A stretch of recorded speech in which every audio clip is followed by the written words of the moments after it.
Bonjour à toutes et à tous, c'est l'évangéliste Cospiel et merci à Jean-Jean de m'avoir permis d'avoir cette plateforme merveilleuse, de pouvoir parler de la prière, de l'adoration. Donc aujourd'hui, j'aimerais vous encourager à prier, vous encourager à adorer le Seigneur. Je vais vous lire un passage qui se trouve dans Juge 7. Ça nous parle de l'histoire de Gédéon. Donc je vais lire quelques petits versets et vous allez voir comment c'est puissant de pouvoir adorer, de pouvoir prier, mais surtout pouvoir reposer sa confiance et sa force sur Christ. La Bible dit dans Juge 7, au verset 2, « L'Éternel dit à Gédéon, le peuple que tu as avec moi est trop nombreux pour que je te livre Madian. » Donc c'était les ennemis. Il leur dit en gros, « Gédéon, ton armée est trop nombreuse. » Alors, il dit en gros, « Si je te les donne, donc ça c'est au verset 2, tu pourras tirer une gloire. Tu pourras dire, c'est ma main qui m'a délivré. » C'est-à-dire que Dieu dit, vous êtes beaucoup trop nombreux. Si vous avez cette victoire sur vos ennemis, vous direz que c'est nous-mêmes qui nous avons sortis de cette situation. Verset 3. « Publie donc ceci aux oreilles du peuple. » En gros, dis-leur que celui qui est craintif et qui a peur s'en retourne et s'éloigne de la montagne de Galad. 22 000 hommes parmi le peuple s'en retournèrent, il en restera 10 000. Donc ils étaient 22 000. Et puis là, Dieu dit à Gédéon, tu vas leur dire, ceux qui ont peur, vous pouvez y aller. Ils n'étaient plus que 10 000. Imaginez. C'est-à-dire que là, tu perds la moitié de tes hommes pour faire une guerre. L'Éternel dit à Gédéon, le peuple est encore trop nombreux. Oh, ils sont plus que 10 000, Dieu dit, c'est encore trop nombreux. Fais-les descendre vers l'eau et là, tu feras un triage. Alors là, Dieu lui explique, en fait, il y en a qui vont boire de l'eau dans la rivière et il y en a qui vont boire avec la langue, il y en a qui vont boire avec leurs mains. Et il dit ceux qui boivent avec la langue, comme le chien, c'est ceux-là que tu devras choisir. Alors la Bible dit au verset tout simplement 6, ceux qui lapèrent l'eau en la portant à la bouche avec leurs mains furent au nombre de 300 hommes. Et tout le reste du peuple se mit à genoux pour boire. Et l'Éternel dit à Gédéon, c'est par ces 300 hommes qui ont lapé que je vous sauverai et que je livrerai Madian entre tes mains. Que tout le reste du peuple s'en aille chacun chez soi. Alors là, ça devient intéressant. Ça veut dire que humainement, j'imagine ces hommes, ils avaient peur. Ils étaient face à un grand adversaire, les Madianites. C'était une grande guerre qui s'annonçait. Ils étaient sur une montagne et les Madianites les attendaient en bas dans la vallée. Et puis, ils avaient très peur. Et puis, imaginez le Seigneur leur dire, vous êtes 23 000, vous êtes 10 000, vous êtes encore trop nombreux. Là, vous êtes 300, là, c'est bon, je vous le donne. Et regardez comment ça s'est passé. Alors Dieu dit à Gédéon, et quand je sonnerai de la trompette, donc en gros quand vous allez sonner de la trompette, et moi et tous ceux qui seront avec moi, vous sonnerez aussi de la trompette tout autour du camp, et vous direz pour l'Éternel et pour Gédéon.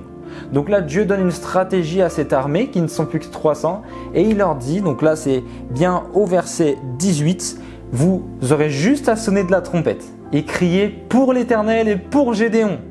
Alors, je lis le récit au verset 20, les trois corps sonnèrent de la trompette, et brisèrent des cruches, saisissèrent de la main gauche des flambeaux et de la main droite des trompettes pour sonner. Et ils crièrent « Épée pour l'Éternel et pour Gédéon !» Et ils restèrent chacun à sa place autour du camp. Et là, le camp des Madianites se mit à courir et pousser des cris et à prendre la fuite. Les 300 hommes sonnèrent encore de la trompette. Et dans tout le camp, l'Éternel leur fit tourner l'épée les uns contre les autres. Vous imaginez ? Attendez, on va revoir ensemble. Dieu dit à l'armée de Gédéon, vous allez sonner de la trompette et lever des flambeaux et briser des cruches. Donc faire du bruit en fait. Faire comme de la louange, faire comme de l'adoration. En fait, c'est-à-dire on va faire du bruit parce que quand tu adores Dieu, lorsque tu loues Dieu, lorsque tu sonnes la trompette, tu fais du bruit en fait. Et ça a impressionné les Madianites. Et ils ont vu tous les flambeaux, les cruchettes cassées, ils ont entendu du bruit, ils ont entendu les trompettes. Ils ont eu tellement peur qu'ils ont fui, ils ont commencé à s'entretuer. C'est-à-dire que les Madianites se sont tués les uns les autres avec les épées. Il y a eu un esprit de folie qui sont tombés sur les Madianites. Et Dieu a donné la victoire à Gédéon. Alléluia, au travers de l'adoration, au travers de la louange. Parce que Dieu siège au milieu de la louange et de l'adoration. Si par tes propres forces, des fois, tu veux sortir d'une situation, tu n'y arriveras pas. Si par tes propres forces, des fois, tu essayes de te requinquer, de retrouver de la force, des fois, tu n'y arriveras pas. Parce que Dieu dit, à 23 000, vous n'aurez pas cette guerre. À 10 000, vous n'aurez pas cette guerre. Mais à 300, en faisant ce que je vous dis, vous aurez cette guerre. C'est-à-dire que l'Éternel donne une recommandation aujourd'hui à quelqu'un. Et il lui dit, toi qui regardes cette vidéo, tu ne dois pas aujourd'hui te plaindre, tu dois louer le Seigneur. Parce que Dieu n'exauce pas une lamentation, Dieu exauce une louange, Dieu exauce une prière, Dieu exauce une supplication. Mais Dieu n'exauce pas quelqu'un qui dit « Oh, j'en ai marre, j'en peux plus, ça me saoule ». Non, Dieu n'exauce pas ce type de paroles. Dieu exauce des paroles lorsqu'il dit dans sa parole que le faible dise « Je suis fort », que l'aveugle peut dire « Je peux voir », que le faible dise « Je vais m'en sortir », que celui qui est trompé de son mari dise « Éternel, mets ta main sur ma situation ». Si une femme, un homme est frappé par son conjoint, parce que ça arrive, il faut que tu loues le Seigneur et que tu puisses changer l'atmosphère parce que des fois ce sont des oppressions. Dans ma famille et celle de mon épouse, il y avait un esprit qui oppressait nos familles, un esprit de divorce. Tous nos parents sont divorcés. Et cet esprit, il avait comme voulu revenir aussi sur nous. Mais on a loué le Seigneur, on est rentré en prière et on a déprogrammé ce que le diable disait. Vous savez, les condamnations, on peut les dépouiller. On peut les achever par la prière parce que Christ a tout accompli. Il faut aujourd'hui qu'on arrête de se positionner en victime face au diable, où on se met en boule et on se prend des coups, bam, bam, bam, on se prend des coups par le diable. Il faut arrêter cela. Il faut avoir cette mentalité de conquérant, comme Gédéon. Il a fait confiance à Dieu. Imaginez, on reprend le contexte. Tu as une guerre contre le diable, mais là tu écartes toutes tes possibilités parce que tu mets ta foi en Christ. Les gens vont te dire, mais t'es fou, t'es fou. C'est-à-dire qu'il ne te reste plus d'argent, mais Dieu te dit sème une offrande à l'église. Et tu n'as plus d'argent. Mais c'est comme Gédéon, tu n'as plus d'hommes, tu n'as plus rien, tu n'as plus de ressources. On parle de ressources humaines. C'est-à-dire que tu donnes tout à Dieu. Et au final, tu vois que Dieu met sa main sur toi. J'ai entendu un témoignage d'un homme. Dieu lui a dit de tout donner alors qu'il avait une fille, une femme. Il a tout donné, même les biberons de son enfant. Il a tout donné, il a tout abandonné. Dieu a fait de lui un homme très riche. Pourquoi? Parce que Dieu a voulu qu'il lui donne tout, comme Salomon. Donc en fait, il faut que tu demandes à Dieu qu'est-ce que Dieu veut que tu abandonnes. Quels sont les plans B que tu dois laisser? Parce que si le plan A ne s'accomplit pas, c'est que tu es dans un plan B. Peut-être que tu as lu dans la parole que Dieu voulait agir, que Dieu voulait faire quelque chose avec toi, mais tu ne le vis pas. C'est peut-être parce que dans ton cœur, il y a trop de plans B. Il y a trop de plans B. Gédéon, son plan B, c'était le nombre d'hommes. Il se disait, bon, on est 23 000, c'est bon, voilà, que Dieu soit avec nous ou qu'il ne soit pas avec nous, on est 23 000, ça va. En fait, c'est de se dire, j'ai d'autres solutions si Dieu ne m'exauce pas. Non, aujourd'hui, tu dois t'abandonner devant le Seigneur et ne pas avoir d'autres solutions. Tu ne dois pas avoir d'autres alternatives. Dieu n'est pas un plan B, il est un plan A. Mais le plan A, en réalité, n'a pas de plan B. Un vrai plan A n'a pas de plan B. Lorsque le plan A est excellent, le plan B n'existe pas.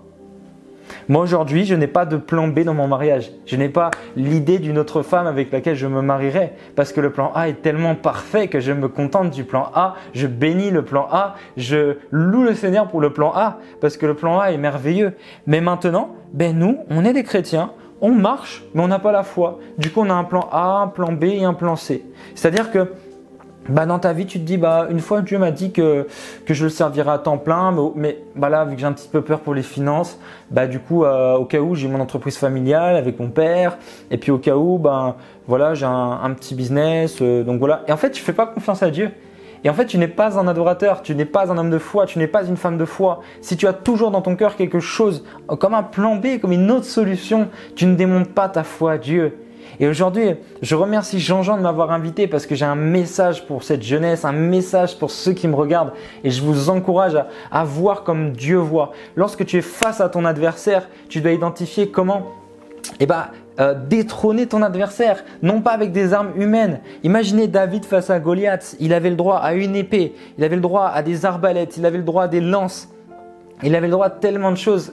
Et lui, il avait la révélation que le Saint-Esprit allait donner de la force à une pierre qu'il allait lancer avec un lance-pierre. C'est improbable. Et en fait, je me suis posé la question, j'ai prié, j'ai dit Seigneur, pourquoi David n'a pas utilisé une épée?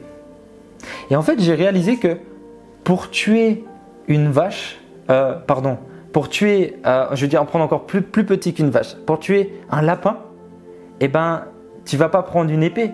Pour tuer, même un insecte, tu ne vas pas prendre une épée. En fait, pour tuer quelque chose de trop petit, tu vas prendre un caillou. Moi, j'imagine voir une abeille, je ne vais pas prendre une épée pour tuer une abeille. Je vais prendre un caillou, je vais tuer l'abeille comme ça. Et en fait, j'ai réalisé que Dieu n'a tellement pas considéré Goliath qu'il a dit « prends seulement un caillou ». En fait, la foi, elle consiste aussi à humilier ton ennemi de par les armes que tu utilises. Moi, je crois qu'aujourd'hui, si face à tes problèmes financiers, face à tes problèmes dans ton mariage, face à tes problèmes de famille, tu n'utilises pas des psychologues, tu n'utilises pas des aides humaines, mais tu utilises la louange, tu vas humilier le diable et tu vas avoir ta victoire. Déjà, la première étape pour avoir une victoire, c'est de ne pas considérer ton adversaire, de ne pas lui donner cette importance et cette force. On a pu voir ça tellement de fois dans la Bible. Jésus-Christ était dans la barque, les disciples hurlaient de peur. Ah, on va mourir. Ah, ils avaient peur. Jésus-Christ se réveille, il dit, mais c'est quoi ça? Je dormais. Qu'est-ce que vous faites? Mais il y a des vagues, on va mourir. Oh. Jésus dit, tempête, tu t'arrêtes maintenant. Tout s'arrête d'un coup. Et en fait, Jésus-Christ n'a pas considéré que c'était une tempête. Jésus-Christ a considéré que c'était un petit vent et il lui a dit de s'arrêter. Tout comme Lazare, les gens disent « Lazare est mort depuis 4 jours, il sent déjà ». Jésus-Christ a dit « Mais il n'est pas mort, il dort. Je vais aller le réveiller. Lazare, sors !» Jésus-Christ a humilié l'adversité, a humilié la maladie. En fait, il a ce cœur de foi, ce cœur qui démontre qu'il croit déjà. La foi est une ferme assurance, une démonstration de ce que tu ne vois pas. Les gens disent qu'il est mort, tu dis qu'il dort. Tout comme Pierre et Tabitha. Tabitha, Dorcas, elle était dans une pièce. Pierre, il dit, vous sortez de là parce que vous allez m'influencer. Vous sortez tous de là. Tabitha, lève-toi. Elle n'est pas morte, elle dort. Il voyait les choses autrement. Aujourd'hui, tu dois voir, non pas si on prend un verre. Allez, je vais prendre un verre. Regardez ce que je vais faire. Aujourd'hui, je vais prendre un verre. Et si je remplis le verre, regardez. Si je remplis le verre, on peut voir le verre tout simplement, regardez, à moitié vide. Donc c'est du jus de pomme, ne vous inquiétez pas. À moitié vide, mais on peut le voir à moitié plein.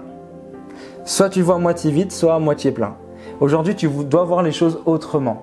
Soit à moitié vide, soit à moitié plein. En plus, Dieu a fait grâce que quand j'ai fini la bouteille, c'était pile au milieu. Dieu voulait que je le fasse dans cette vidéo. Et ça, c'est beau parce que des fois, on est là et on se dit, punaise, je n'ai pas grand-chose. Il me reste que ça. Mais d'autres vont dire, punaise, il me reste que ça pour que le verre soit plein. En fait, il faut que tu vois les choses autrement. Il faut que tu vois les choses comme Dieu le voit. Il faut que tu vois les choses avec plus de foi. Aujourd'hui, tu te dis, punaise, je n'ai plus rien. Je n'ai plus rien. Comment je vais faire? Peut-être que Dieu veut t'amener dans une nouvelle saison et il ne voulait pas que tu amènes ton ancienne vie. Il veut en fait que tu rebâtisses quelque chose avec lui. Peut-être tu dis, oui, mais j'ai plus d'amis, j'ai perdu mon copain, j'ai perdu ma copine, ma famille ne me parle plus. Dieu sait ce qu'il fait. Et il va te rendre au centuple. Moi, c'est vrai qu'il y a eu des cassures dans ma famille. Il y a des personnes dont on ne se parlait plus beaucoup. Mais quand Dieu a restauré, c'était bien plus fort, bien plus intense. Oui, j'ai perdu une copine quand j'ai donné ma vie à Christ. Mais Dieu m'a fait perdre une copine, mais il m'a donné une femme. J'ai perdu des amis. Mais aujourd'hui, j'en ai eu d'autres en Christ. Et en fait, je n'ai pas perdu des amis, j'ai perdu des distractions. Des gens qui ne me bâtissaient même pas. Comment les gens acceptent? Regardez, on est attaché à nos amis. Super. Mais les amis qu'on a, ils sont censés nous conseiller. Ils sont censés nous reprendre. Comment toi, tu es déscolarisé depuis tant de mois et les gens ne t'encouragent pas à trouver du travail? En fait, on doit aujourd'hui reprendre une bonne vision. J'avais beaucoup de choses à dire durant cette vidéo parce qu'en fait, une vie chrétienne, c'est vachement logique. C'est-à-dire qu'on se plaint au lieu de voir les choses avec foi, au lieu de louer Dieu. En fait, on est des chrétiens qui se lamentent parce qu'on ne comprend pas ce que Dieu fait. On ne sait pas pourquoi. On prie, il y a beaucoup de galères, beaucoup d'épreuves, tout ça. Mais ne sais-tu pas qu'une épreuve fortifie ta foi? Ne sais-tu pas que quand tu dis « Seigneur, rends-moi patient », il y a des gens insupportables autour de toi parce que Dieu travaille ta patience. En fait, chaque fois que tu vis un feu, c'est parce que Dieu est en train de te rendre pur. Dieu est en train de t'assagir. Dieu est en train de te donner de l'intelligence. Dieu est en train de faire du tri. Si tu perds des amis, c'est que Dieu va en donner d'autres. Si tu perds ton copain, c'est que Dieu va te donner ton mari. Si tu perds l'impudicité, c'est que Dieu va te donner la sainteté. Si tu perds ton ancienne vie, c'est que tu rentres dans la nouvelle naissance, la nouvelle vie. C'est ça ce que Dieu fait. Et il faut apprendre à louer Dieu dans ces moments. Parce que lorsque tu loues Dieu et que tu pries, tu as une longueur d'avance. Moi aujourd'hui, je vais louer Dieu pour demain. Au moment où je tourne cette vidéo, nous sommes en fin de semaine et je loue Dieu pour la semaine qui arrive. Je te remercie Seigneur pour la semaine qui arrive. Je te bénis et je crois Seigneur que tu vas agir. Je suis dans une démonstration de ce que je ne vois pas. Et tout comme Gédéon, il a fait un pas de foi. Il s'est dit ok, il savait même pas. Aujourd'hui, on connaît l'histoire de Gédéon, mais à son époque, il était là. Est-ce que ça va marcher? Aujourd'hui, on sait que ça a marché, mais à l'époque, Gédéon, il a dû faire un pas de foi. J'accepte de me séparer des gens pour qu'on soit plus que 300 et qu'on ait notre guerre de par la louange, de par Christ. Aujourd'hui, tu dois mettre ta joie en Christ. Une fois, je priais, le Saint-Esprit me parlait et j'entendais des voix qui me disaient « I put my joy in Jesus Christ. I put my faith in Jesus Christ. » Et je disais des mots comme ça en anglais et le Saint-Esprit m'inspirait une prière en anglais. C'était vachement beau et j'ai compris qu'en fait, ça m'a marqué jusqu'à aujourd'hui, c'est que ma joie d'être en Christ. Qu'il y ait des épreuves ou qu'il n'y ait pas d'épreuves, ma joie ne dépend pas de ça. Et c'est là où je dois vous donner un court enseignement sur le Saint-Esprit pour terminer. C'est que le Saint-Esprit ne se prie pas. Le Saint-Esprit, il se rencontre et après nous créons une communion avec lui, nous lui parlons comme un ami. On prie Jésus avec l'aide du Saint-Esprit. Et aujourd'hui, tu dois faire cette rencontre avec le Saint-Esprit. Parce qu'on parle aujourd'hui de beaucoup de choses. On parle de la foi, on parle de l'adoration, on parle de la vision, on parle également d'accepter le brisement. On parle de beaucoup de choses dans cette vidéo. Mais tout ça, en fait, ça concourt à quoi? Se rapprocher de Jésus. Et le Saint-Esprit a été envoyé pour qu'on nous rapproche de Jésus-Christ. Oui. Jésus-Christ a dit, il est avantageux que je vous donne le Saint-Esprit, le Consolateur. Il vous enseignera ce que je vous ai enseigné. Il vous rappellera ce que je vous ai dit. Il me glorifiera et il ne glorifiera personne d'autre. C'est-à-dire que des fois, on a cette doctrine de se dire, oh mais si je donne trop d'importance au Saint-Esprit, je vais délaisser Jésus. Non, c'est faux. Parce que plus tu es proche du Saint-Esprit, plus il te révèle Christ. Aujourd'hui, tu dois être proche du Saint-Esprit. Dieu te l'a laissé comme enseignant, comme ami. Et si tu veux avoir une bonne vie d'adoration, une bonne vie de prière, une bonne vie de méditation, si tu veux être un chrétien fervent, tu dois être rempli du Saint-Esprit. C'est lui qui agit. C'est lui qui a donné de la force à la pierre pour tuer Goliath. C'est lui qui a donné de la force à Moïse lorsqu'il a levé son bâton, la mer s'est séparée. C'est lui qui a donné la force à Jésus-Christ de ressusciter d'entre les morts. C'est l'Esprit de Dieu. Et aujourd'hui, tu as besoin de sa présence pour réussir une vie chrétienne. Tu as besoin de voir comme Dieu voit, mais ça, c'est le Saint-Esprit qui fait ça. Tu as besoin d'avoir de la foi comme Gédéon en a eu, mais c'est le Saint-Esprit qui fait ça. Donc en fait, tu dois te rapprocher de l'Esprit de Dieu. Lui va te conduire dans les Écritures, il va te conduire, il va fortifier ta foi. Mais aujourd'hui, la clé de tout cet enseignement, c'est que tu dois viser à avoir une communion avec le Saint-Esprit. Tu dois lui dire bonjour Saint-Esprit, bienvenue Saint-Esprit, mon amour Saint-Esprit, viens m'enseigner les Écritures, viens avec moi, viens dans ma journée. En fait, il attend que tu l'invites. Aujourd'hui, tu dois l'inviter. Et je t'encourage à la fin de cette vidéo d'inviter, à la fin de ce séminaire, à la fin de ce live, d'inviter le Saint-Esprit dans tous tes projets. Tu as terriblement besoin de lui. Moi, quand j'écoute certains chantres, certains chanteurs, tu sens qui transpire le Saint-Esprit. Et nous, on ne veut pas quelqu'un qui chante bien. On ne veut pas être des chanteurs, on veut être des adorateurs. On veut quelqu'un qui transpire le Saint-Esprit.